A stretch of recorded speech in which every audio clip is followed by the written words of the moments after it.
Anyone outside want to come in for this information session? Okay, my name is Karen Vogel. I'm a member of the 90 Mile Against Carbon Storage group. We're here, Locksport kindly invited us to come and do a bit of an information session about a number of projects that are going on for the 90 Mile Beach that would impact or may impact all the communities along the 90 Mile Beach. So we're really, the purpose of this information session is just so that everybody knows what's going on, and I guess try and figure out how a way that our group can get a little bit bigger, and all communities supporting each other against these projects. So we've got a slide. We've got a slideshow going. And we've got, I'll just do a bit of a brief introduction, and then there's about 3 speakers who can give you information on the differing projects that are going on. The first slide, I know that you can't probably see it properly, but this is called the Noble Tom Crosser. It's a drill-up jack rig that's going to be in place off Golden Beach, probably about 6 to 8 kilometres off Golden Beach, and it's going to be there for a period of a couple of months to actually test the core bedrock of where they actually want to store carbon storage. So you'll get more information about the carbon storage a bit later on. So a bit of an introduction.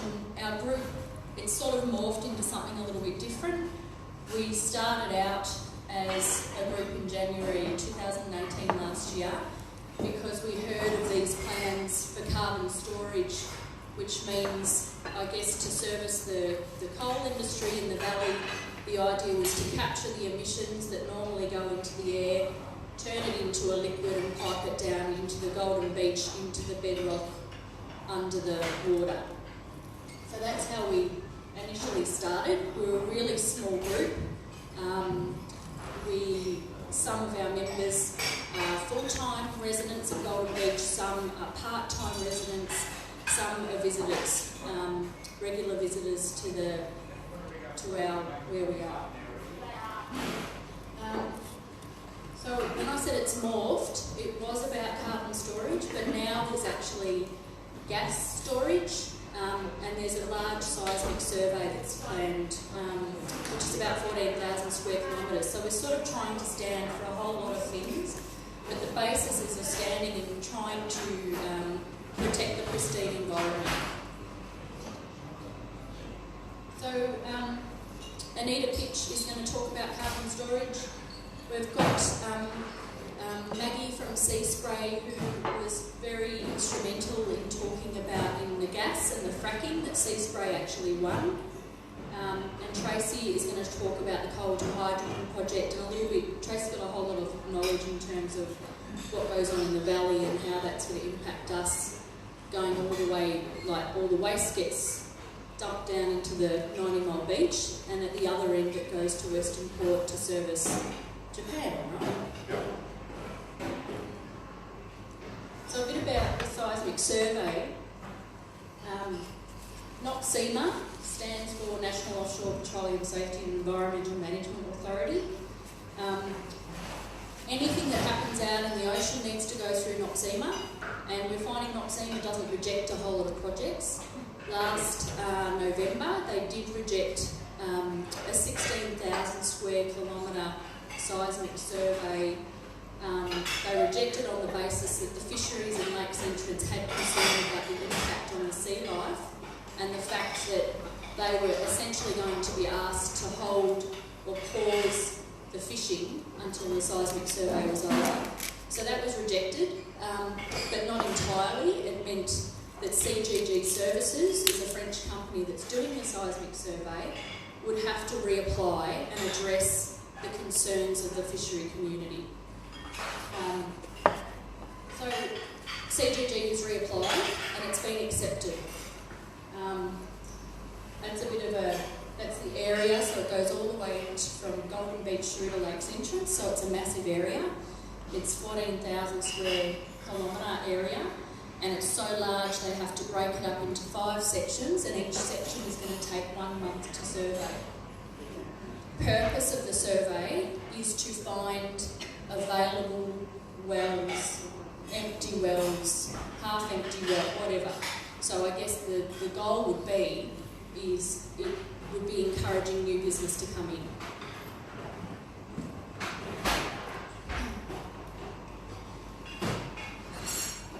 So that's the purpose. Further discoveries and field development. You can't really see this as a seismic survey ship, and it's got lots of tentacles, something that hangs out the back, and it sends really loud booming noises down into the water to find how deep it is, how thick it is, whether it can withstand anything that they're wanting to store in that rock bed. So I don't know if anyone experienced the seismic survey they had in February last year, in line with CarbonNet, which is wanting to do this carbon storage. They did a seismic survey, and it went for 2 weeks, and they told us that we wouldn't notice a thing. They told us if we were to go in the water, we shouldn't be going in from the waist up. But when the time came, they closed the beach, they stopped people going in the water, dogs weren't allowed in the water, and the impact was quite great.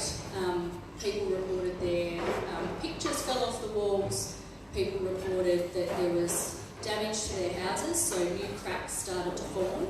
Some people reported about feeling sick and dizziness, and a lot of dogs carried on like it was a thunderstorm. So CarbonNet have since then stated that they weren't aware that this was going to be the impact, which was interesting. So that's a little bit about what it looks like. There's the survey vessel, and they're sending all these acoustic streamers is what it's called, sending all these sound waves down. There's on our website, which is 90 Mile Against Carbon Storage, we've got some video, I guess, of there's someone in the US, I can't remember his name, but to Congress he played an air horn to say that that's how loud it was for whales, fish, dolphins, and it sort of is interesting to think about if there is no damage, why were we told not to go in the water, and why is the beach totally closed for a seismic survey? So, depending what side the scientists sit on, the impacts remain unclear, but there is negative impacts on scallops, rock lobster and plankton. There is a stress response for whales. We talked about the February 2018 effects, and then NOPSEMA initially rejected this future survey. So that's it about the seismic survey, which is going to impact everybody. So this is what we're needing to get out further. It's not just about Golden Beach. You guys are going to hear it. It will be coming past. Lakes Entrance will hear it. Sea Spray will hear it. Everybody's going to hear it and be affected by it. Alright? So now I'm going to pass it on to Anita, who will do a bit more of the information about the carbon storage.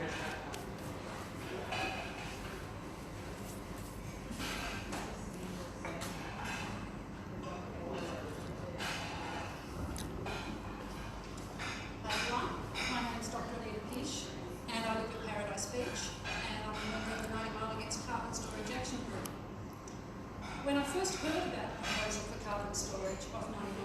closer. I actually approached the topic with an open mind, and because I'm genuinely concerned about carbon pollution, about climate change. So, thank you. So I went along to a CarbonNet meeting, and at the meeting I became quite alarmed about the proposal involved, that it was being used to justify expanding coal power plants at a time when we really should be getting rid of them and investing in renewables. I was also appalled at the way in which CarbonNet conducted the information session. They seemed to me to be sort of smirking as they used these vaguely scientific terms and essentially said nothing. They also appeared unable to provide answers to specific questions that were asked, which really means one of two things. Either they don't know the answers, or they do know the answers, but they're not prepared to share them with us. And either way, I think that's bad news.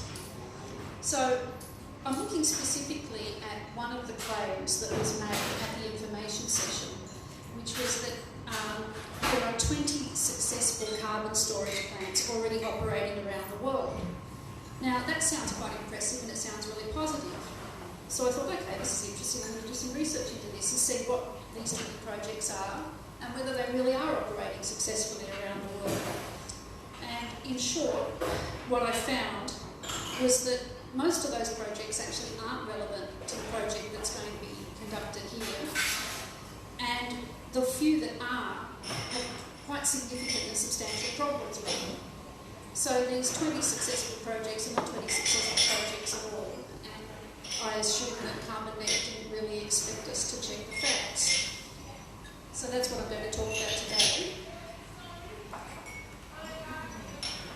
And Tracy is actually going to give you more detail about the CarbonNet project and the ins and outs of it. So as I said, I'm specifically focusing on this area. So in a nutshell, the CarbonNet project is trying to establish a commercial scale carbon capture and storage network, bringing together, they're claiming, multiple carbon dioxide capture projects in Victoria's Latrobe Valley. The carbon dioxide is going to be transported via a shared pipeline and injected into deep offshore storage sites off Golden Beach and the Mile Beach coastline. And to summarise, which as I said Tracy will discuss more, the danger is really threefold. There's a risk of catastrophe in the production of carbon dioxide from coal extraction and the production of liquid hydrogen. There's a risk in the transportation of the carbon dioxide in pipelines across Gippsland.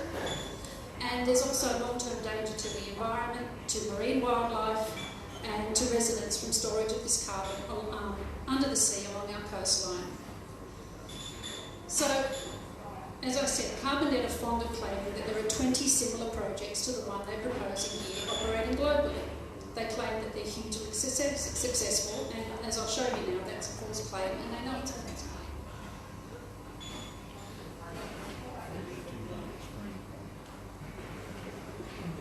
So one of the projects that CarbonNet like to use as an example of carbon storage technology that's already operating in Australia is the Gorgon project in Western Australia. And this project actually provides indisputable evidence that the process is not working and that the carbon capture and storage approach has failed. So the Gorgon injection project at Barrow Island in Western Australia is a gas processing plant that was intended to inject carbon dioxide waste into the saline aquifer beneath Barrow Island. Now that was an actual condition of the project's approval, that the carbon dioxide waste get injected. However, the technical problems, including things like leaky valves that could corrode, and excess water in the pipeline from the liquid nitrogen gas plant to the injection wells, have meant that although the gas plant is already operating, the carbon storage operations haven't even begun. So there's no successful operation, they haven't even begun. What this effectively means is that millions of tonnes of carbon dioxide are currently being released into the atmosphere. Now, the amount of the emissions is equal to the combined greenhouse gas emissions saved by all of Australia's solar panels in a year. So it's currently unclear even whether Chevron is going to face any penalties for failing to comply with this, which is a key tenet of the granting of a licence to operate. So the project there has also attracted criticism from conservation groups in relation to the potential impact on Barrow Island's ecology. Barrow Island is a Class A nature reserve. It's home to a vulnerable species of flat-backed turtle and many other animals that aren't found on the Australian mainland. Now, it was reported in November 2011 that native animals on Barrow Island have been accidentally killed on a daily basis, with a known total of 1,550 since construction began. There are also concerns that quarantine procedures on Barrow Island are inadequate, and also about the risks associated with geological sequestration of carbon dioxide. And just as a sort of additional factor, the Gorgon project is backed by $60 million of federal government funding. So that is claimed as the most relevant example to the one that's being proposed here. Hasn't even begun, it's not working. But I thought let's look further. CarbonNet also talk about a number of functioning carbon storage facilities operating around the world. Now, this plan also doesn't bear close scrutiny. And so, of the 20 projects that they usually cite, 14, which I've listed on this site for anybody who's actually interested in what the projects are, use carbon capture and storage for enhanced oil recovery. Now, enhanced oil recovery is where carbon dioxide is injected into a depleted oil field to push the remaining oil to the surface. So the production of the extra oil partially covers the cost of the carbon storage. It occurs, obviously, if there's already been oil production there, at pre-existing sites that have a long history of prior usage. They've already been tested and monitored, at least to some extent, over a number of years. Now, also, these 14 plants are also based on land. So they really can't be claimed as a successful example of carbon storage under the ocean. So, in other words, 14 of the 20 that CarbonNet claim as being successfully operating and as being a precedent for our case are totally irrelevant to the proposed experiment that's going to happen off 90 Mile Beach. So they can just be taken out of the equation altogether. Okay, also out of the 20, at least 8 have been very heavily subsidised by massive government grants or tax breaks. So, for example, operations in Texas and Norway exist only because there are local tax and carbon laws that provide incentives for carbon storage for private companies. So without those grants and those tax breaks, they wouldn't be able to afford to operate. It's just not economically viable.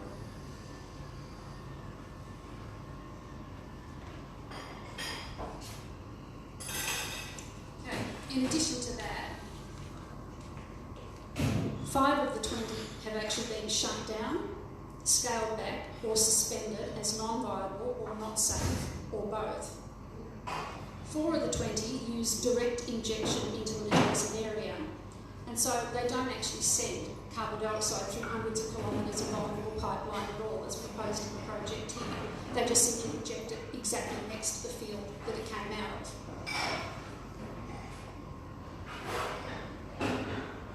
Okay, 4 of the 20 have been subject to leakage problems. A further 2 plants have had unexpected and unexplained catastrophic incidents in which workers were killed or badly injured. Now, those were, in those cases, prior to the commencement of carbon storage, but it goes to show the record of those companies in dealing with the safety of workers and their laxity of their procedures. The fact that they can't explain what happened in those cases is kind of even more alarming.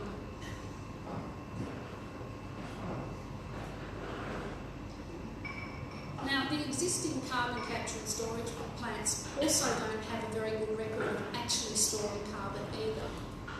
So in the case of Boundary Dam in Canada, it has been found that while 90% of carbon dioxide smokestack emissions are indeed captured, only a portion of that is actually stored, and due to breakdowns, the carbon storage unit is only operational 40% of the time.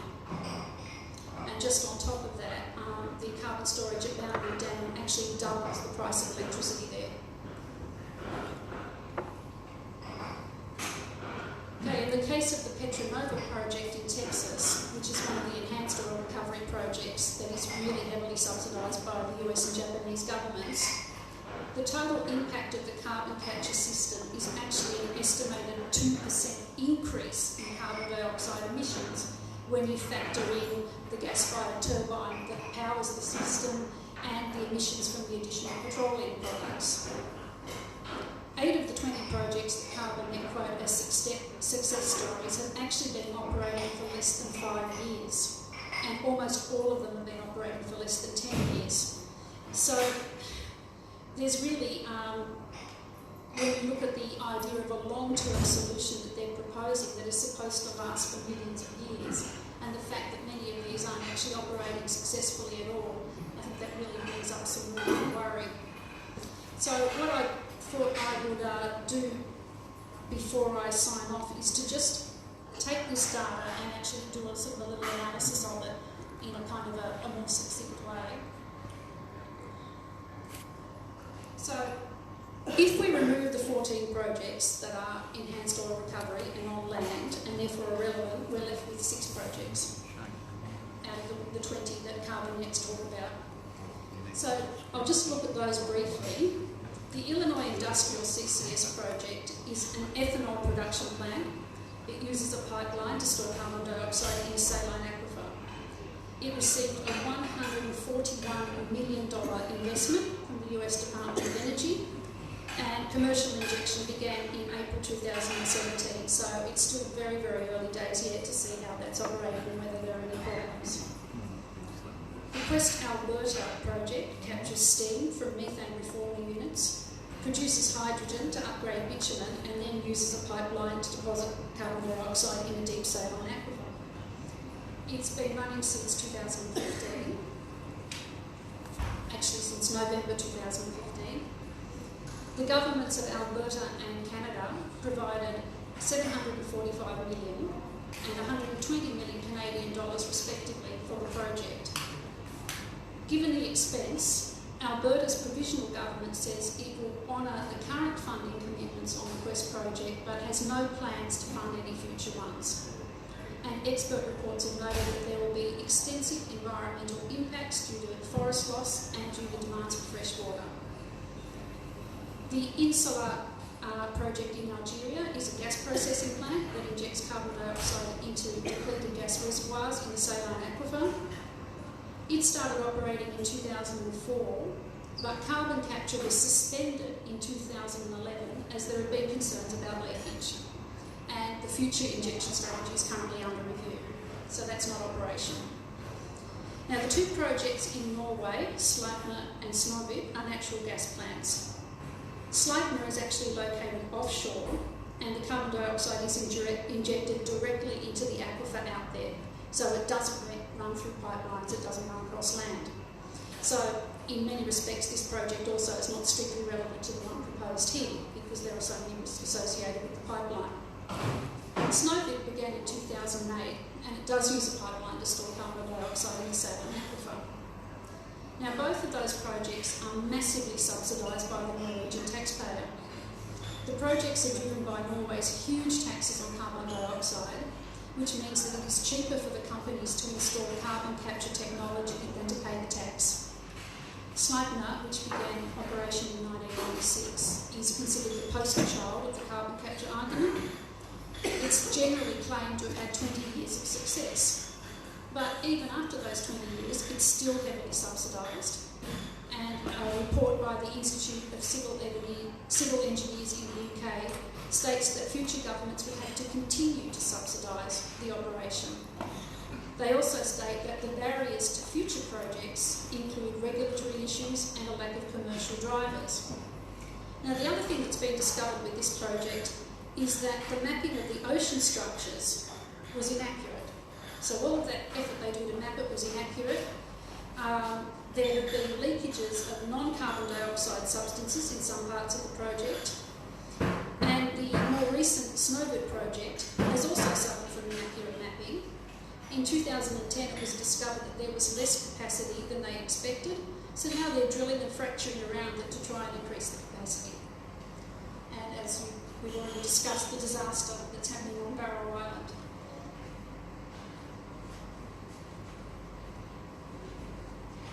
So basically, if you look at the table of the 6 remaining projects that are somewhat relevant, you can see the falsity of CarbonNet's claims that there are 20 successful carbon capture operations like the one proposed for Golden Beach.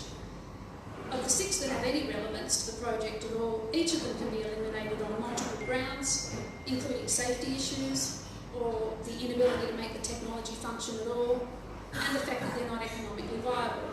So surely the money thrown into these projects by the government would be better spent on proven renewable technologies. Currently, there's also insufficient evidence that carbon storage under the ocean is either safe or economically viable. Greenpeace and the World Wildlife Fund have both publicly stated that there's strong reservations about the safety of geologic carbon storage. The Greenpeace website states, CCS is floundering. High costs and technical issues have led to a wave of high-profile project and program cancellations in recent years. More proof that this technology simply isn't ready for prime time. Now, the Union of Concerned Scientists also expresses concerns at the risk of both geologic and marine carbon storage, saying that they're largely untested and they carry huge and poorly understood threats to safety in the environment. So these include, and I'm talking off their own, quoting off this on their website, as direct risk to humans, the potential for environmental risks, such as catastrophic venting of carbon dioxide, which is the rapid release of stored gas in toxic concentrations from underground site storages, the potential for contamination of the potable aquifer, the possible risk of induced earthquakes due to underground movement of displaced roots, and the environmental risks include the yet unknown permanence of underground carbon storage, continued and possible increased reliance on fossil fuels with the associated adverse environmental consequences, particularly in ecologically sensitive areas, the adverse environmental impacts of pipeline facilities necessary for transferring the carbon dioxide to the aquifer, if implemented on a large scale, and unknown impacts on the biological communities that live in deep saline formations and other storage sites. So advocates for carbon storage believe that the use of coal as a fuel source can be offset by storing the carbon emissions generated. I think it's fairly obvious that a preferable and more sustainable strategy is to simply not produce the pollution in the first place, and then you don't actually have to worry about cleaning it up. So, just some concluding remarks. At a CarbonNet information session on August the 1st, 2018, I asked the project director, Ian Philby, whether the Gippsland Basin would be monitored for leaks after injection of carbon dioxide, and also what was the contingency plan if a leak was discovered. Now, alarmingly, Mr. Philby answered that monitoring would not be constant, as this is too expensive. He said it may only take place once every 5 years. He also stated that the materials to repair leaks are currently in the experimental stage and are being tested at onshore geologic facilities. In other words, they're not being tested in the ocean. So we're going to have no way of knowing if the carbon dioxide is actually leaking. And even if we do find out it's leaking, to date, we don't have any proven technology that will fix it. So I basically ask you to support the 9 Mile Against Carbon Storage group in its call for a moratorium on carbon storage projects in Australia and an immediate halt to the CarbonNet project, at least until the safety of people, flora and fauna in the surrounding areas can be guaranteed. Thank you everybody for your attention.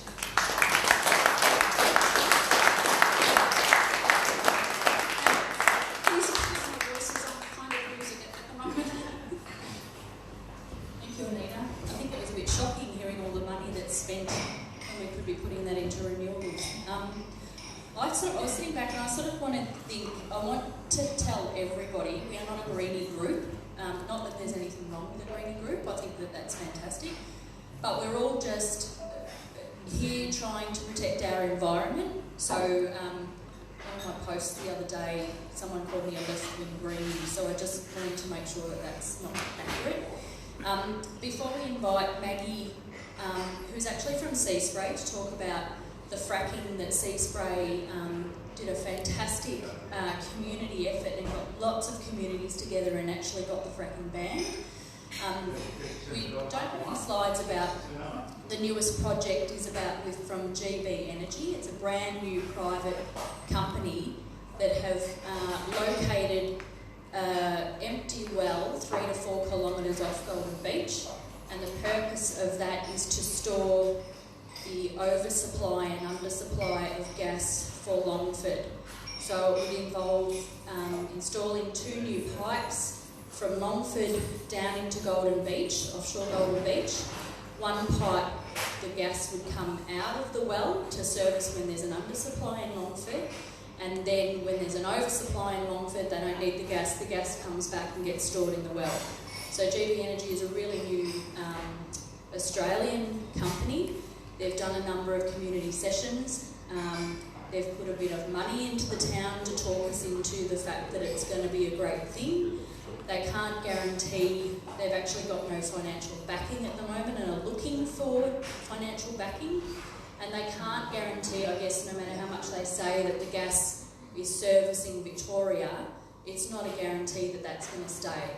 So I guess in line with the seismic survey, the thought is that we'll be open to the highest bidder, and government's not going to care whether that's Australia, whether that's Japan, whether it's anywhere else. So it's just something to keep in mind.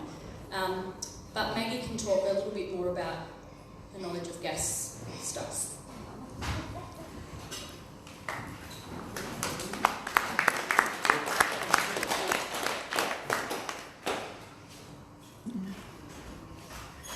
Hi, my name is Maggie Edison from the Seaspray.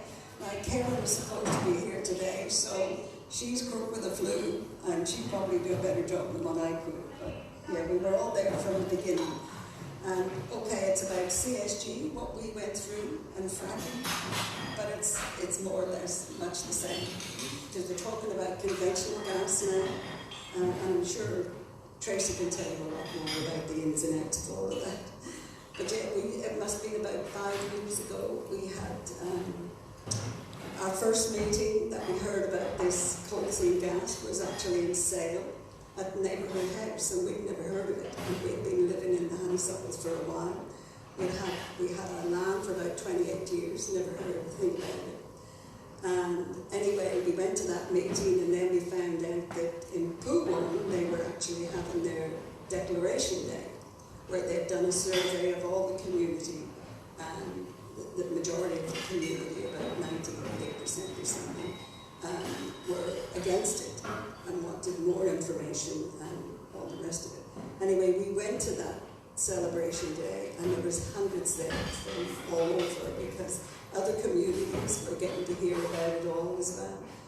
So, with the help of the Friends of the Earth and Tracy Anton as well, who's brilliant, I might say, we started having community meetings as well, and we did a survey in Seaspray, Honeysuckles and Stradbrook. They were the areas we were more or less covering.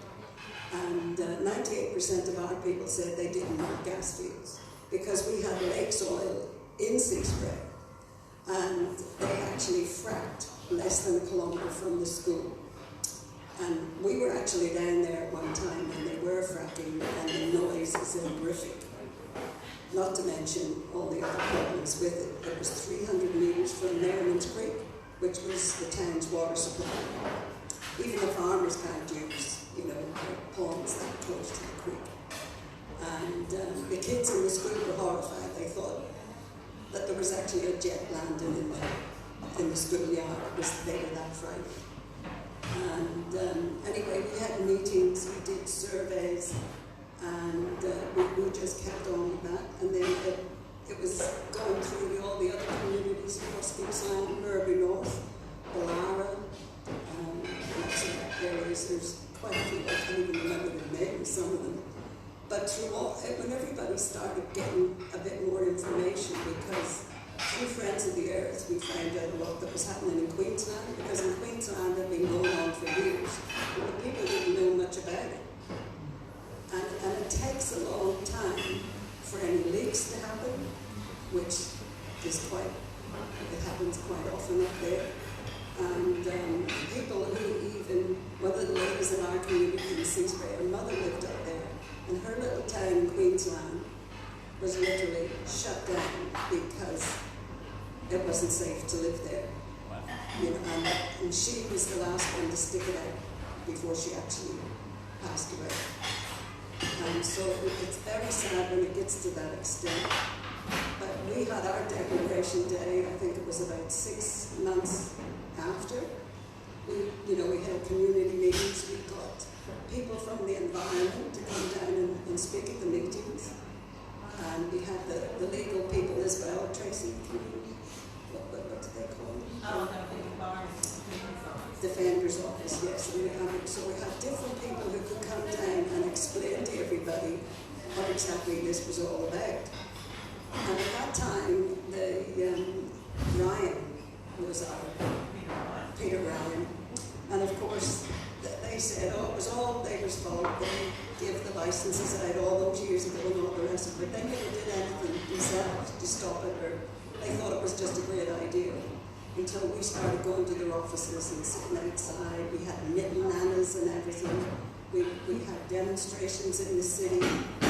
And then they lost government and the Andrews government got in, and that was the best thing that happened for us, because we actually got, you mentioned before about being called greenies. We were called, I think it was latte supper green suppers, greenies from somewhere down near the city or something. I've never been a greenie in my life, but I'm concerned about what was happening in Seaspray, because it was just getting horrific. 3 of the ladies from our community actually went up to Queensland to have a look to see for themselves, and were horrified when they drove around and saw, because it was literally, it was just miles and miles of tracks through the farmland, and it was, and they were just going 24 hours a day. And in Seaspray, even in the summer on a firebrand day, they could still frack. And you've got this great big flame and everything that comes out. So, there's so much more to it. And anyway, we ended up meetings and hall meetings in the city. We were writing letters to all the members in town, and Daniel Andrews and everybody else. We had a knitting nanas in the city outside Parliament when we knew he was there, Daniel Andrews. And it was quite funny actually, because we went in, myself and Julie, who's a farmer, and actually that was the most incredible thing too, because it was amazing the amount of farmers that came on board, who are normally very conservative and very hesitant at first, but when they found out, and especially Flint, I mean, he was just amazing. I think at one time he had 27 politicians down at his farm and said, this is what we have to do before we can even sell our beef, and all the rest of it. Anyway, because we had a couple of, actually Ryan set up the first inquiry, didn't he? And then that fell through. It didn't take it far enough. Andrew set up another one, and that went even further, which was good. But when we were in the city that day, knitting nanas, sitting there, knitting outside the office, hoping that Daniel Andrews would come out. Well, we missed him. I went around with Julie to have lunch, pick up lunch. And I'm standing at the counter, and you wouldn't believe who walked up to the counter to get lunch. It was Daniel Andrews. And I thought, ooh, this is my opportunity. So I just sort of walked over to him, and he was our cider in. And I said, I just introduced who I was. And he said, we were knitting nanas, and we were sitting outside, and we would come around and have a chat with us. And he said, oh, you just might, Well, we were all gobsmacked when he did. And he did come around, and he was able to speak to some of the farmers too that were there. And from then on, things started happening. And we finally got a green person who took it into Parliament and little balls started rolling. But of course, it wasn't just us in Seaspray and the honeysuckles in Stratford. It was all the other communities that all got together as well. And every time they started an alliance group, which was a meeting about, once a month or every couple of months, and people from those communities would go along and just share their points of view on what was happening in their area. So by everybody sticking together made a heck of a difference. So by the time, that's okay, go for it. So, by the time all these people are doing their surveys, it had really taken off. And what we didn't learn about currency and gas, I think was amazing. But yeah, that was about 4 or 5 years worth of work, I think. So it's a matter of just sticking in there, keeping at it. And when you stick together, it really makes all the difference in the world. And I know what's happening here now at Golden Beach, it will affect the whole coastline. And it's the same with currency and gas. So, we can, do our bit when necessary, because they are actually talking. There was an alliance meeting last week, I believe, we were away. And what they want to do is try to get, hands across the sands or something, like different communities taking, photographs of what the concerns are, and especially with this concern at the moment. So, us in Seaspray will certainly be doing that as well for you down this way. And, I can't think of anything else that might be of interest to you. Stick together. It's the most important thing, and you can move mountains. Because we finally got a benefit.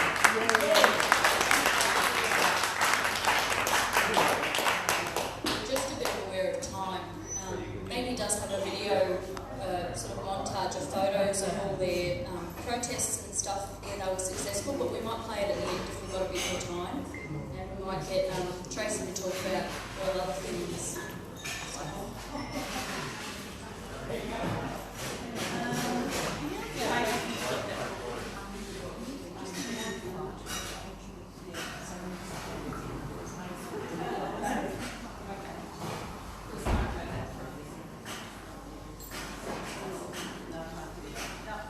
Just stand up next to the table. Tracy, I think you're there. Craig, have you got that booklet, that pipeline booklet? Hello, my name is Tracy Anton. I actually live in Toongabbie. Thank you. My specialty has come along when they put a gas licence over our township, and so I've gone into investigative research basically on the policy setting, the regulatory setting, and I've become aligned with a lot of other groups, more so just to help them and assist them in how the government works, pitfalls, exposing what you aren't told. And that's one of the specialties that we need to be aware that's happening with this Carbonet project. I've got a little pointer here. Can you see where this is here? So this little field here is the Golden Beach gas field. And that's the area. So that's classified as the near-shore area where they were doing all the major investigations for this carbon storage. This was the other big option here, and they eliminated that one because they deemed that to not have many, sort of protective seals. Now, the whole project for the carbon capture to go into this little field was supposed to be Yallourn Power Station, Loy Yang, and the dual gas project. Do people remember that one that fell over in 2012? So they were the three were going to become the multi-user pipeline, and they were going to provide the emissions. Now, so providing the emissions was based on purely job opportunities.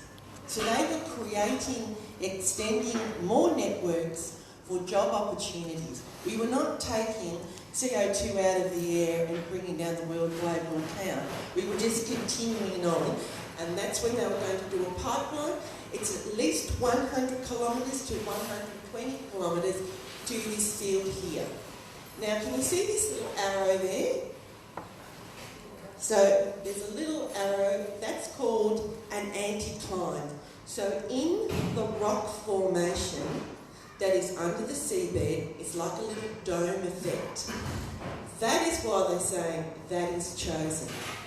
Now, when this project first started, a lot of people talked about it was going to go into a depleted oil fields, you know, all out here, and it's not. It never was going to go in there because it's too expensive for the pipeline to get out there. Can you see this as a 3D model?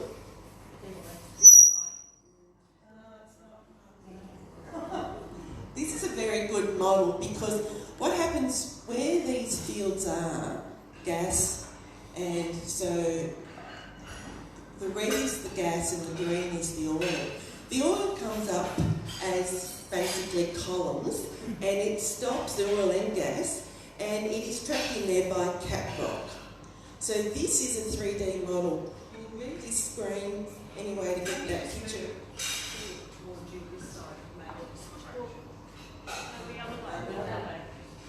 I might show that on a laptop just afterwards because this is really significant on all that.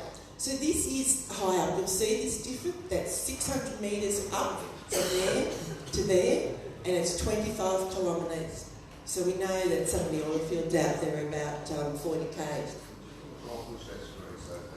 It might mean some nickels need to win a little bit.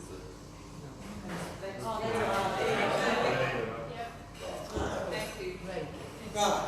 So what these arrows mean is in 2013 there was a document that says it's a fill to spill train, meaning that gas and oil were accumulating and somehow would fill up and it would move on and on and on and on and on. Now the relevance of this is that Golden Beach doesn't seal the gas. Somehow this gas that they know, there's like a DNA, there's microbes, they do testing, and they see that in the soils. And they know that what water is in the shallow part, the gas and the oil are in the shallow part of the water and on shore. So I presented this to one of the major geophysicists and geologists with CarbonNet called Nick Hoffman. And this is by O'Brien. He knew the paper and he said that's now not relevant. Yet there is no contradicting document to say that this is not relevant, and he's actually passed judgment on this and gave comment supporting it. This is only in 2013. So we, as a community, when we go to these meetings, we're presented with CarbonNet's documents. But on investigative research, there's a whole other expert documents that still talk about, we know that gas goes somewhere else. Well, how does it get there? This is another slide that Ian Philby, being the director of CarbonNet, do not like me using, but it's relevant in the point that clearly shows this here, that area where Golden Beach Field is in a moderate seal area. So what they talk about, if they're going to inject the gas, it's got to have some trapping mechanisms to make the plume stay there. So that area is deemed moderate. Now, recently they've done some more testing, and that was part of the seismic testing, and they believe that that's not the case anymore, but there's evidence, this is the word evidence as opposed to modelling, that there are concentrations in the water and soil. This is a schematic chart that it's not the ones that CarbonNet will use, but it basically shows you a bit of the formation. So here we have the seabed up here. This is the coastline. Right? Onshore, so you're round about here. This part here is what's called the Lakes Entrance Formation. That's the major cap rock that's going to trap the gas. So they're going to inject around this part, and the plume is going to go down that way. That's what they say. The plume is going to go down that way. Now, injection will cover a couple of years to decades.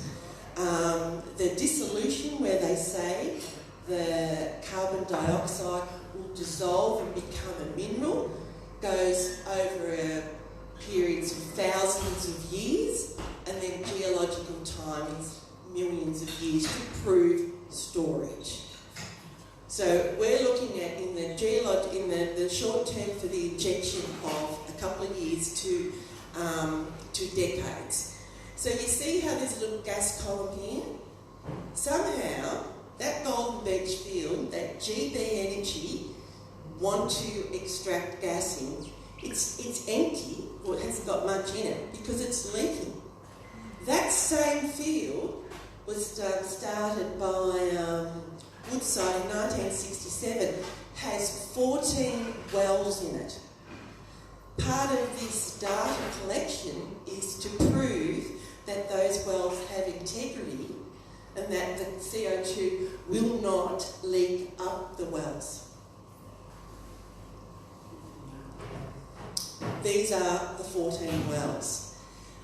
They are relying on competent and reliable data that what was submitted to the authorities 50 years ago, they can then make, computations, numerical modelling, and know that it's not going to leak. So they know some of the wells that they need to make sure that plume stays away from. And so that they're going to inject basically into this middle reservoir. Now a reservoir, well, if you went back to that 3D diagram, in that reservoir there is columns of gas and oil, but this is also the aquifer.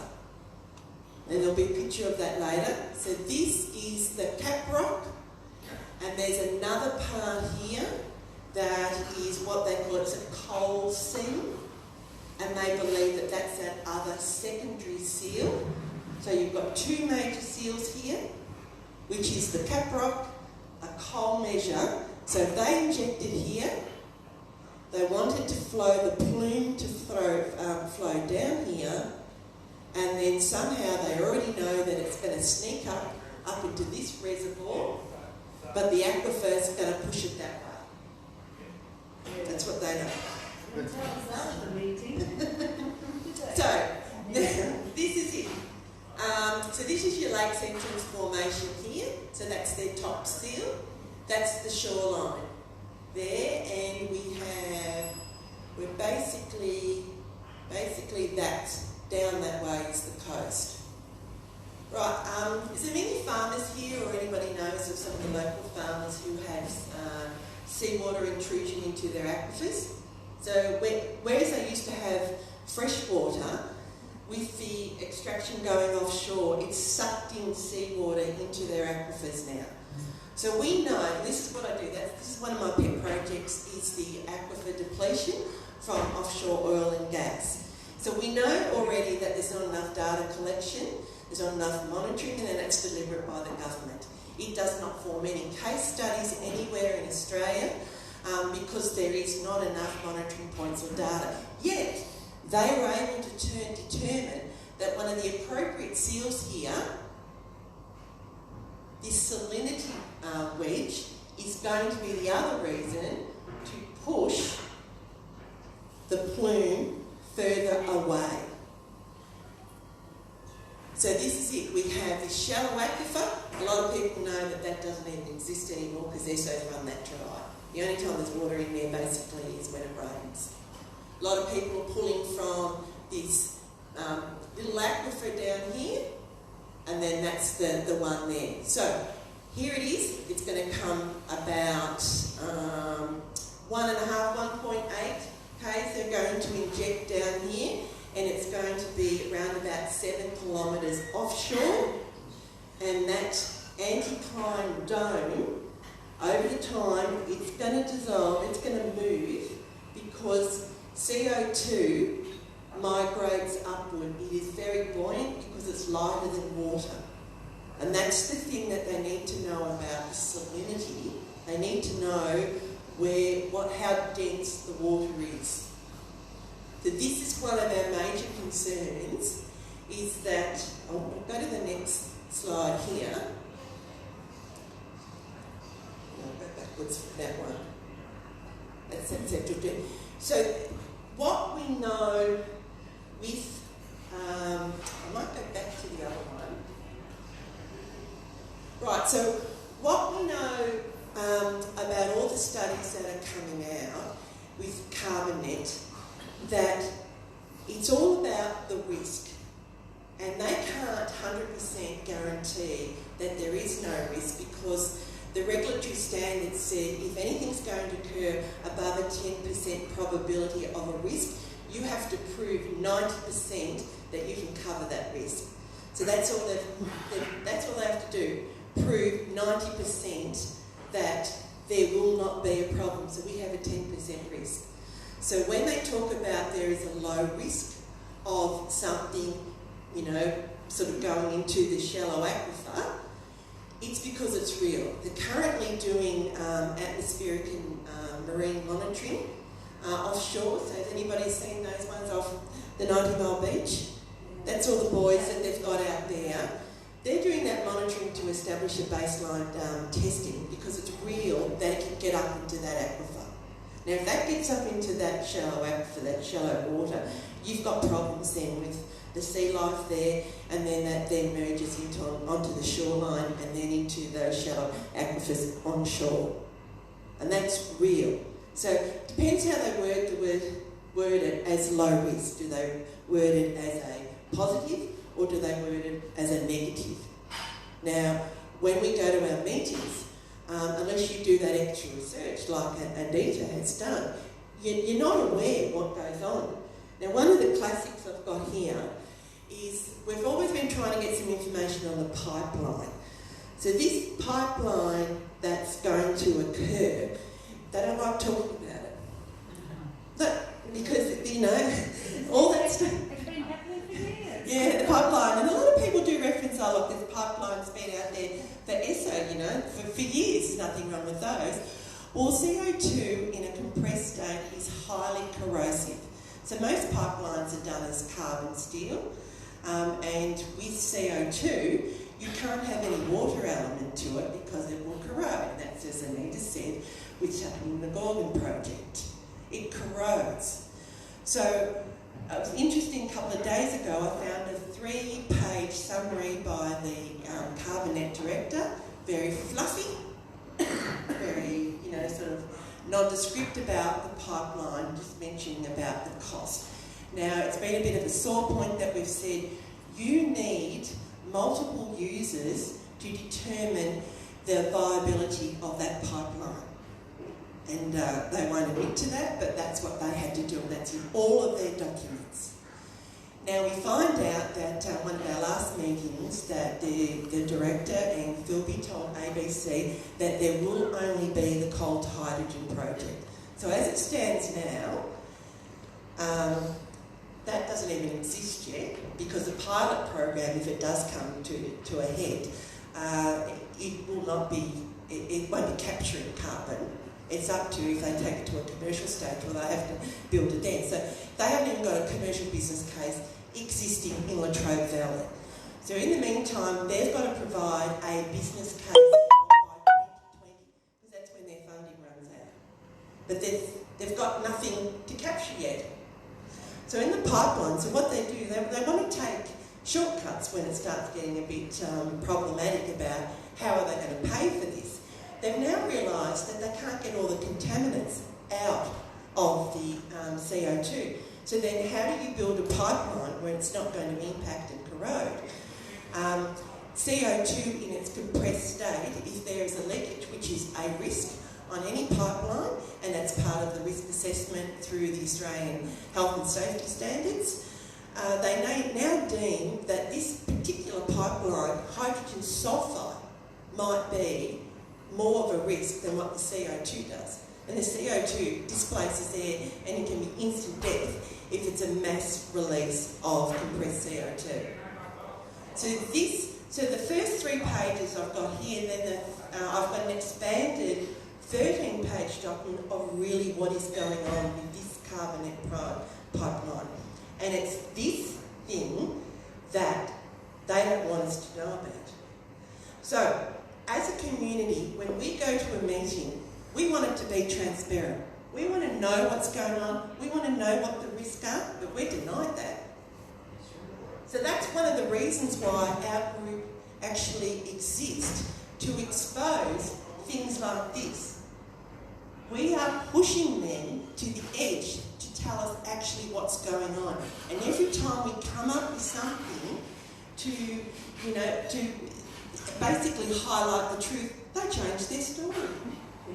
We probably should start highlighting all the things that they've changed their story on. Now, as Maggie said about pushing for, with the Andrews government for an inquiry, that inquiry wasn't just about for gas. It talked about everything else. They have to talk about existing, what's there, what do we know what's wrong, what are the problems, how we acknowledge what's gone on, years worth of gas extraction, and how is this then going to impact on that? So the GB Energy that's into the same field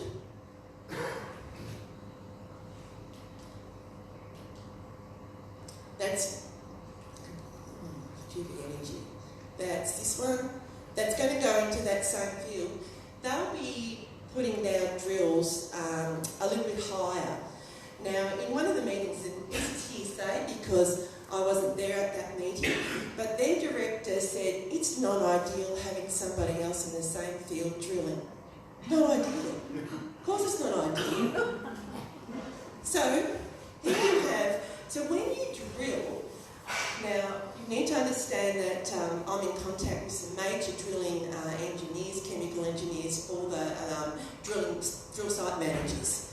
When you drill to extract, you're depressurising that formation. So we understand like you're sucking it out. And then if you're going to then take that out and then you're going to put storage in, you're repressurising. And you have to do it at a controlled pace. So you have to know that you don't over-pressurise to then cause, fault reactivation, because that's where the gas is trapped, in fault lines. So that's happening above. In this formation below, they're injecting CO2. That drilling engineer doesn't know what that drilling engineer is doing. And in the meantime, you've got 14 wells that we're relying on that data being competent. And they don't go together. So at the moment, we have some,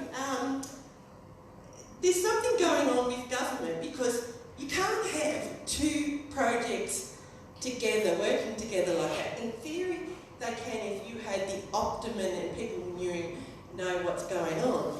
They could do one and the other, but we already know they're doing their numerical computations on something that is not quite factual.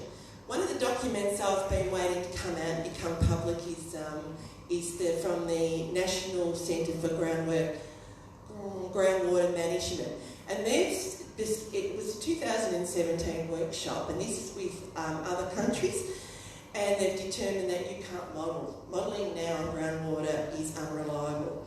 So what we know about this is that they've determined that dense saline wedge is going to stay there and move a little bit onshore in the next 50 years. But now the documents say that modelling cannot determine that with, you don't know about the rainfalls, they're depending on, there's been changes in the extraction because something like 120 gigalitres get taken out with the coal and the offshore. So they've put all these modelling data in and it's totally incorrect. and this is the whole thing that to say that you can't actually determine that that is going to give you an accurate description of how that we know that that's going to stay underground where it should be. And that's our whole point. It's 90% probability, that's all the government need to know. There's a 10% chance of a risk. Everywhere along, they've told us there's a risk, but somehow they want us to trust them. Why don't you trust them that this is going to work? And in the meantime, they've got a whole pipeline coming that they don't even know what the hell to do. They don't know how to design it because they need to have the existing facilities capturing and knowing what those contaminants are, being hydrogen sulfides, the whole list, it's all in there, all those contaminants. So then, if that's then pumped down and injected, some of those contaminants are not compressible, so then they lose the capacity in that field. Now, I've only put up some basic slides. I have a whole heap of other slides and other documents. I don't rely on Carbonet's documents, and I'm not saying that the geologist, the geophysicist, is wrong because he's been in this field for 30 years. That's his job, and that's how he reads seismic studies. But my job is to find the counter-arguments, and it's their job to prove that that's wrong, and they've not been able to do that. That's what Anita did. They gave her all their data. She proved that what they said is wrong. So we're not getting the full story. We're not getting the full story at all. And they're not telling us the risk. So this one here, so you now have ESO's just been approved offshore. This is out in the Central Deep. Now what happens if you went back to the 3D image? It's a rift valley that goes down like that. At the top are the fault lines. Out here, they're fault lines.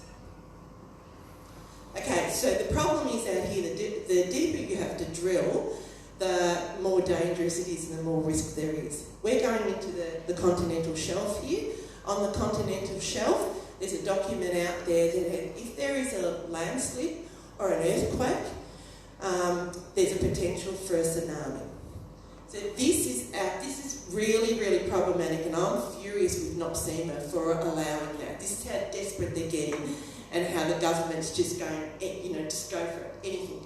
And they're just treating this Bass Strait, this whole area, that it's not known the problems that there is from conventional gas extraction, of gas and oil. It's deliberate. The government, there's heaps of documents out there. So that whole area there, if that continental shelf has on the south side, if it has a landslip, tsunami hits Lakes Entrance and Portland. I'm not making this up. It's about that far above sea. Yeah, I'm not making this up, it's in a document. If the landslip hits on the northern side of the continental shelf, it hits Tasmania. So we should not be drilling out in the Central Deep. Is that for that big, the new SMS deepest well Yeah. in the world? Yep. So that's that deep as well. So they're fault lines. So if you reactivate that on the continental shelf, you're in trouble. Compromise the whole lot. Much the well will go like that. Yeah, everything. So everything in here, a tsunami can then it can impact all that other, because some of those rigs that have gone overseas have been from tsunamis. You just break them. It just breaks the whole pipework.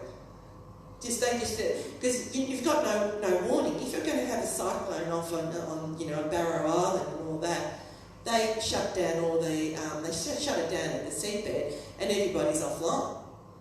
That whole lot, which is one of the most populated areas for infrastructure, would just cop the whole lot. So even Locksport, because we're not right on the surf beach where... There's protected areas on that, so the tsunami would hit the Lakes Entrance area and the Portland area. There's the way the breakage is of... So would it affect here, or you would come in? You would have a degree degree of, but nothing like what, yeah. Not as much as, say, Golden Beach or... No. Because they're right on the... Yeah. So that's the whole thing. So it's just basically on a landslip on that continental shelf. So that drilling is all about risk.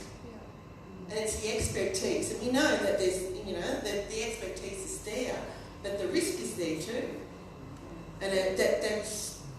Would oil leaks affect it? I mean, if there was an earthquake in the infrastructure. Oh yeah, then so that would be your secondary impact. Is from all this infrastructure in there, the whole of the 90 Mile Beach on top of it. That's the honeysuckles underwater there. Yeah. So this is so we have so GB Energy is in the same field as they want to inject with the CO2. It just makes no sense. And then you have all this seismic testing going on there just to see, is there any dregs, is there any other wells that we haven't seen, let's just go for it. And then you have ESO now going out there because they're desperate. And apparently if they find stuff, then they're going to store it in the field above where they're going to inject CO2 below. So that's a very, very high pressurised formation, 4 kilometres from the shoreline. And the only reason that it's there is because the seals and the better areas is out in the central deep, but it's too expensive and it will impact on infrastructure, production infrastructure. So that area is the next best. Yes, Maggie? Why is it always this lovely part of the coastline? Okay, so this is, I often hear that, like, why can't they do it somewhere else? Well, that Gippsland Basin is a sedimentary basin that contains the hydrocarbons. So that's why it is. All because that's an aquifer, it's because it's got permeability and porosity, meaning the oil and gas is in there and can stay there. So, yeah, you can't just say put it somewhere else because you don't have that same formation. Would it also be a bit facetious to say that they can say, oh, we've done it before, it's been there for years, don't worry about it? That's what they are saying, is that because the oil and gas has been contained over a millennia and created, that's just, you're just doing the reverse effect. But the oil and gas started from a cooking kitchen down in a seep in the bedrock, and it's come up and it's formed and it's trapped. It's different to going into a formation now that has got all these other wells and other considerations. It's totally different. So, and especially being so close to shore, because this is the one that just shows you. See, this is deeper down. See, higher integrity. But no, they're going to do it in this area. It's cheaper, it's closer, there's apparently an appropriate little dome. They've proven that there's some seals, but you can't... the computations on that is no longer relevant. And this is one that I will be sending off to them and going, and as well as the pipeline going, you've got to explain this, you've got to do a better job, because that's what they're not doing. We're going to these meetings, these consultations, and they're leaving it up to the geophysical side of it for the rig that's going to go out there, for any other testing that and using it then, but we're not questioning the system. We're not questioning how this is able to work. I have a finger, I can see it right here. So maybe we might keep the questions to the end. I'm just conscious of time for everyone.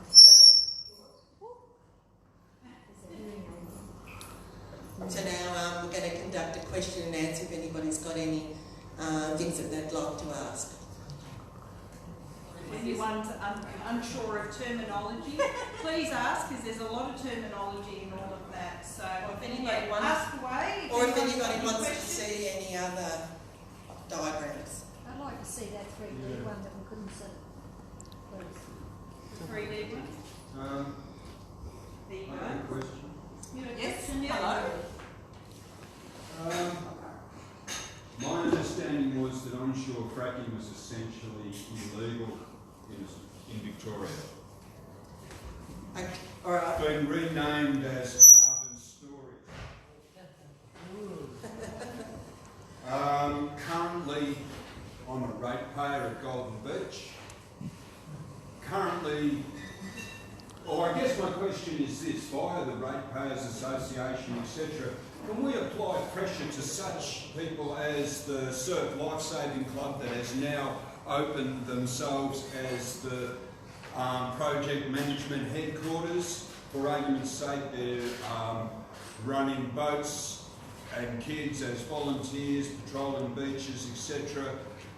That's illegal use of said vessels. No vessel can be used in a commercial venture unless it is in fact a survey vessel. So my question is, are we able to apply pressure to people who are occupying my land, since I pay the rates, to desist with said sponsorship from G Energy? It applies also to the golf club, I believe. Okay, They're accepting prize money. I'll give you an example, just because of my experience in what I do. If there is sponsorship and they try to buy favour, I'll put it the same, they try to buy favour, it does not mean the project's going to go ahead. No, it I doesn't. know. And sometimes, like, we've got to look at what's the more important thing. And one of the most important things that you can do is to actually find that right information, expose it, and take it to government, because they're going to be answerable to the acts, to the regulation, and to what they're approving. So in my township of Toongabbie, we've got a solar farm approved. I'm on the township group there, and we're all approving it, and they've just come and they want to, say, give us a project. And I'll go, yeah, thinking about what's going on here. So I know it's frustrating, I know it caused problems at the start, but at some point there's something more important that we've got to get over, because we still need the community to all get on board together. Well, this is my point. When you've got a golf club and a surf club that are accepting prize monies or equipment, etc., albeit that equipment is then being used illegally, are we able to apply pressure to those people? That surf club occupies council land or whatever you want to call that. The sign says it is now the headquarters for GMP but I still come project to the management, point, etc. it's still not going to mean that that's going to get approval in the end. If I'm in the aware of meantime, that, I'm just simply saying That's that right. office. Excuse me, sorry, if I may address that as best I can. I understand the frustration also, but I don't think the pressure needs to be attacking the community. I'm not It's here much to bigger attack than that. the You need good folks who stand want to together. supply kiddies with swimming lessons at all, right? That's not where I'm coming from. But I get what you're saying. they're operating illegally. They're being bribed with a bloody tractor and a Zodiac. I got stuck with that a lot in terms of if the community standing together, it means that everybody sort of goes, no, we send a clear message, we don't want this here, we're not giving you social licence, and there's no money accepted. But I know that the other side is that everybody's really concerned that if they're seen to be backing us, that everything that comes into town through application of grants is going to be jeopardised. So I think what Tracy's trying to say is we have to, a lot of our passionate energy has to go in proving that this is not viable, it's not sustainable, and that's where we have to put it, and then that stuff is just going to drop off anyway. So in essence, I understand what you're saying, right?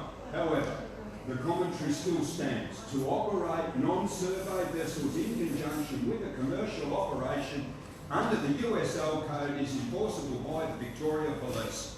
In other words, when they open those gates, I can ring the police and they're not to operate those vessels. Now, I haven't, obviously, I'm trying not to. I know in Seasbury we had the same thing, that Lakes Oil were giving money to the school.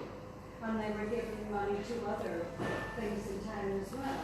And of course, when it got to the point where things got as serious as it did with us, the school rejected their donation then, you know, and as a community, you know, like the ratepayers or whatever, Well, see, that's what I'm going with. we would actually members give the of the school money from just No, we're a in town. community. The ratepayers is I'm aware, there is a ratepayers association which applies whatever it We applies. have tried very hard to get the community, and it's been very, very difficult. You know, which is why we're trying to share it everywhere. That's right, and that's exactly right. But, I mean, if you say that's, you know, illegal, well, Well, I mean, it doesn't go towards, you know, these people and the process. I mean, they're quite openly operating outside of the law. well, they do it all the time. Yes, it does the whole time too. Yeah, But you anyway, don't my know question was, or is, can Golden Beach people join the Ratepayers Association, cause the surf club This to... is directed to surf clubs. So surf clubs are different committee to the ratepayers. I'm aware of that, however, they do operate on council land, right, and therefore are subject to Ratepayers Council. You could put that in writing to the surf club.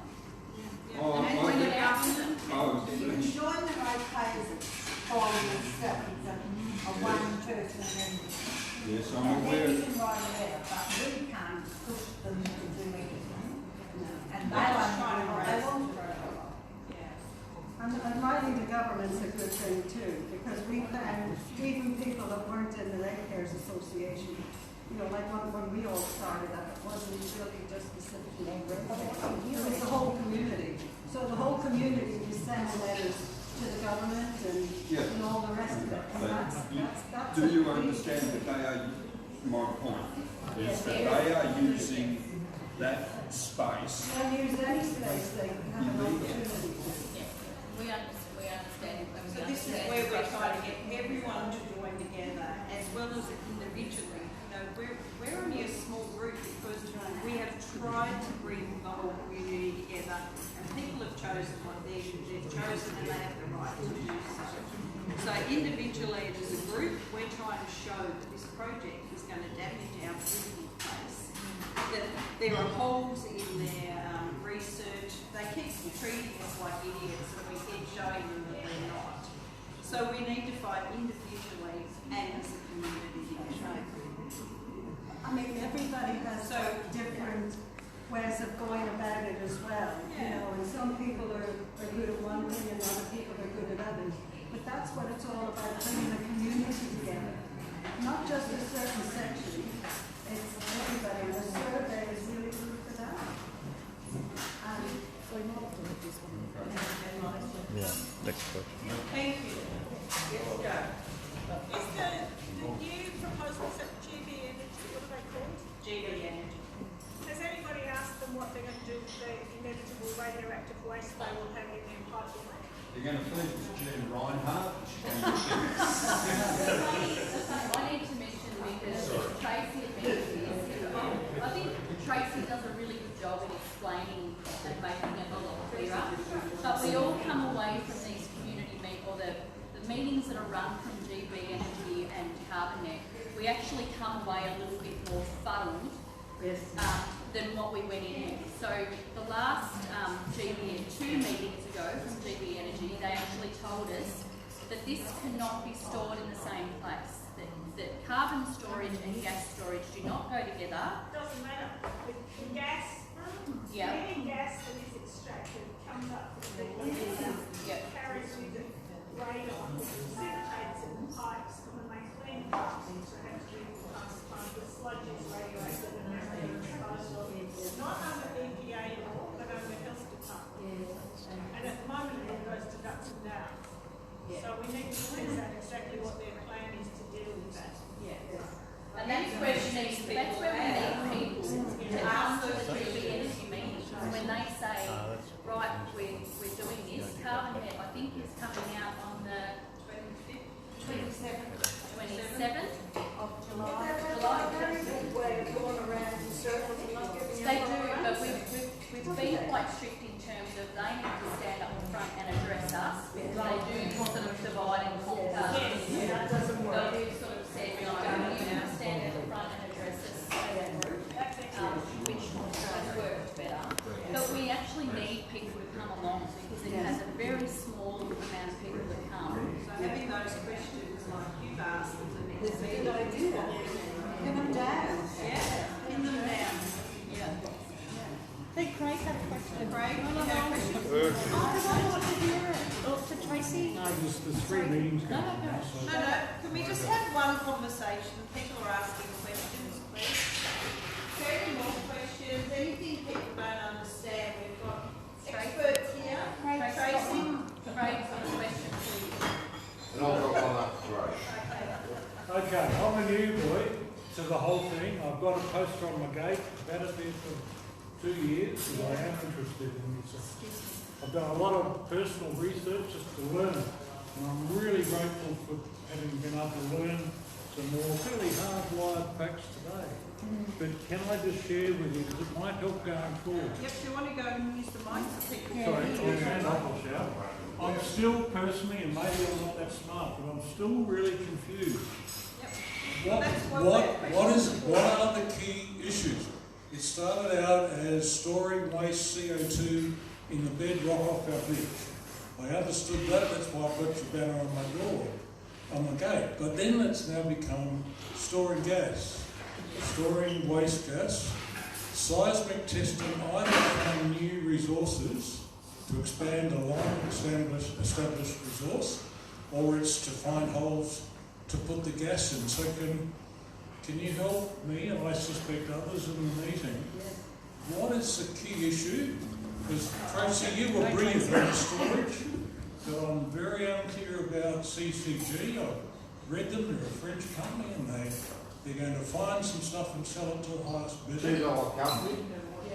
Does that help? I think it's important to clarify what you want people to come to a meeting for, basically.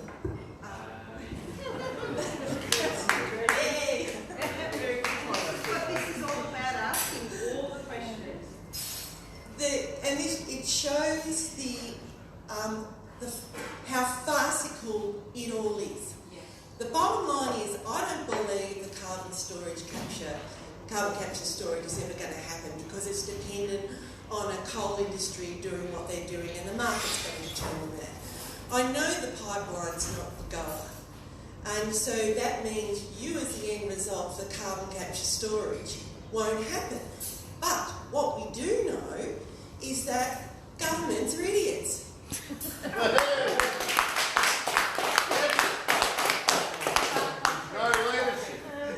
In the meantime, they can change legislation and enact and then give money. So that's what happened with the original CCS project was that, and they've given up $1 billion. So our point is regardless what we think about it, we've got to make sure they don't enact legislation to promote this any further. So we've got to play this whole game with it. Because I've been in this for a long time, I always call it a game. It's a game to try and outsmart the common sense, because these private operators are handed grant money funding. That's how it all works. It's just handed to them willy-nilly. So on the other side of it, when you've got GB Energy, that's a whole different picture. But you play one boy against the other boy. That's how you can say, how can you both be operating in the same field without causing problems? So we do need to interact with them, but that's a total unknown because you've got ESO involved, and you've got the Victorian state saying that we're short of gas and we need gas and AGL want it. So how do we operate on that field is, for our committee, is basically playing one against the other. The seismic testing is us all working together to support each other because we've got proof of the damage and the implications, and why is the government still allowing seismic testing on such a large scale. And you were overseas, but there was a small earthquake offshore. Yeah. What happens with media, you've constantly got to reinvent the story. So if we just talked about CCF as the old, media aren't interested. So look, you got media today, you had the talk, you refocused and opened it all up. If you did not incorporate the others into it and show, well, government, what the hell are you doing? Where's your priority? Put the question back to them. So it's not about us actually targeting one over the other. We're using the three to put the pressure on government to force them into a corner. To go, none of it makes sense. Now, if you wanted to spread more, I know with the fishing community, that's a whole different scenario. But if you want to talk about what happens with the water quality now, the more gas that they take off and extract, the more that they pull the groundwater from onshore to offshore. And the more the salt flows back. Yeah, and the more contaminants. And that, so this story only grows as the three together. Does that answer your question in a way? Well, no, I appreciate the answer. And It is complicated, but what we always take advantage, we jump on. It's up to us to jump on and create the story. So we've got to, as much as, you know, when GB come along, what's going on here? You know, that it's tactical, it's, you know, strategic. It's then go to your local member and go, will you tell us how this is going to work? You've got to make them work. Where are they? Okay, so 14 local members were invited. We only got, well, it's actually more than that. We invited about 16 to 18 formal invitation email, and they all saw each other who was invited. And we got about 10 responses that all declined. They were either sick, had something else on holidays, busy. We did get a letter back from Daniel Andrews' office saying he's declined on this occasion. Can't get there. So we've got it all on email. How many, why they couldn't come. To Carbon Net, I think Alan Hall, as the Wellington Mayor, has been to a couple of the meetings for GB Energy and Carbon Net, and Danny O'Brien seems for all the projects. Yeah, there's no, we've got a letter in writing from Wellington Council that says it's not in their jurisdiction, it's got nothing to do with us. Oh, right. So that's, yeah. Oh, I was at the Climate Change Network meeting between the board and East Gippsland Shire, and Darren McCullough said that the Carbon Net project is mothballed for the time being until such time as there's a price on carbon. So Darren McCubbin is the only Wellington councillor that gives us a bit of information and gives us and actually takes the time to speak to us. But there's been some mention about, now we're really confused about who's got kudos, GB Energy or whether it's Carbon Net. So there's some talk about the GB Energy, that area being quarantined. But if you go to a meeting with GB Energy say, no, we're not anywhere near each other. Our pipes are down near Lomar Beach End and Carbon Net pipes are right down Paradise Beach End. So now there's no impact. So the first meeting they said it can't go together, and then the second meeting they said, no, it's okay. Yeah. One of the major things that Joe's just pointed out is in that pipeline thing about the commercial viability. So the word, you know, carbon price. Do you understand that that's a carbon tax? That's what CCS, they have to put a carbon tax on it. And that's the whole thing, because you've now got coalition in there. Look, we're not going there with the carbon tax. And so they're trying to play it and manipulate it into something else, but it's still, they've got to put a price on carbon. So the bottom line is that it does all come back down to the commercial viability. So for the storage side, it's only one aspect. So we've probably got to the most that we can fight on, you know, all the information. We'll collate it and we'll get better at it. But now let's start playing the pipeline, and because the pipeline is going through your communities. And that's the major thing. You need to know what the risk is. You need to know all the contaminants that are coming there. So this is a really important document. I'm just going to leave it here at the bar. That people that can read, and anybody who wants to get that document. 13 pages. It's not much. Yeah, I'm going to put it up on the website because I only found that second one last night. I went, yes. This is a really good one. So that's the thing. We play that, and we play. Well, you've got to hand over because the money stops. You've got to hand over to the private operators and provide your business case next year. You've got nothing.